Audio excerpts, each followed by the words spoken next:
बिस्मिल्लाहिर्रहमानिर्रहीम। अस्सलाम वालेकुम। इस्लाम में क़ुर्ब क़यामत की कुछ निशानियाँ बताई गई हैं, जिनमें से 77 छोटी और 12 बड़ी हैं। जब ये निशानियाँ पूरी हो जाएंगी तो क़यामत बर्पा हो जाएगी। क़यामत अरबी ज़बान का लफ्ज़ है जिसके मायने खड़ा करने के हैं, यानी कब्रों से मुर्दों को दोबारा खड़ा करना और उनको दोबारा ज़िंदा करना, जिसके बारे में न सिर्फ तमाम अंबिया कराम अपनी अपनी उम्मतों को आगाह करते रहे हैं, बल्कि आज की मौजूदा साइंस भी इस बात को तस्लीम करती है कि इस कायनात ने आखिर एक दिन फना हो जाना है। हमारे प्यारे नबी हज़रत मोहम्मद मुस्तफ़ा सल्लल्लाहु अलैहि वसल्लम क्योंकि आखिरी नबी हैं, इसलिए आप सल्लल्लाहु अलैहि वसल्लम ने अपनी उम्मत को क़यामत की निशानियाँ सबसे वाज़ेह करके बयान फरमाई। और अगर आज हम इन निशानियों पर गौर करें तो हमें पता चलता है कि इनमें से तकरीबन सभी निशानियाँ पूरी हो चुकी हैं, और जो चंद एक बड़ी बड़ी निशानियाँ रहती हैं वो भी आने वाले वक्तों में पूरी हो जाएंगी। इसके अलावा आप सल्लल्लाहु अलैहि वसल्लम ने दुनिया में आने वाले आखिरी रमज़ानुल मुबारक के बारे में भी वाज़ेह तौर पर बयान फरमाया है।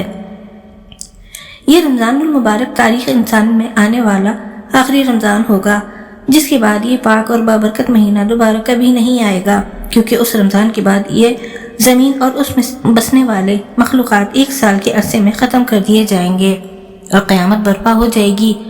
किताबुल फितन में हज़रत मुईम बिन हम्माद से रिवायत है कि रसूलुल्लाह सल्लल्लाहु अलैहि वसल्लम ने फरमाया, लोगों, क़यामत से पहले एक ऐसा रमज़ान आएगा जिसमें लोगों को एक शदीद किस्म की आवाज़ सुनाई देगी। ये आवाज़ इतनी खौफनाक और शदीद होगी जिसे सुनकर अर्ज़ की तमाम मखलूक़ात सहम जाएंगी और सब लोग इस आवाज़ को खोज में पड़ जाएंगे कि ये आवाज़ कैसी थी और कहाँ से आई, लेकिन कोई भी ये नहीं जान पाएगा कि ये आवाज़ आखिर कहाँ से आई थी। आप सल्लल्लाहु अलैहि वसल्लम ने फरमाया कि जिस रमज़ान में ऐसी आवाज़ सुनाई दे जिसका कोई खोज ना लगाया जा सके, तो फिर एक साल का रिस्क अपने घर के अंदर जमा करके रख लेना, क्योंकि इसके बाद आफातें टूट पड़ेंगी और दुनिया से रिस्क उठा लिया जाएगा।